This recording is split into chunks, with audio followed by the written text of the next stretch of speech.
महापालिकेच्या हद्दीतील घरपट्टी आणि पाणीपट्टी न भरणाऱ्या थकबाकीदारांना मनपाकडून जप्तीच्या नोटिसा बजावण्यात येत आहेत. तरी काही थकबाकीदारांकडून थकीत कर भरला जात नसल्यामुळे 500 थकबाकीदारांचं नळ कनेक्शन कापण्यात आलं.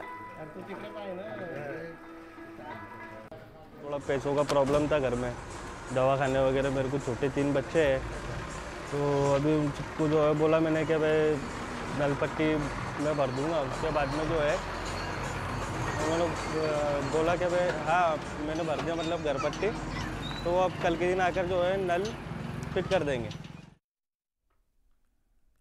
कनेक्शन कट करण्याचा उद्देश महापालिकेचा इतकाच आहे की मालमत्ताधारकांनी त्यांच्याकडे जी काही थकीत मालमत्ता आहे ती वेळेत भरावी आणि महापालिकेची काही कटू कारवाई आहे ती टाळावी।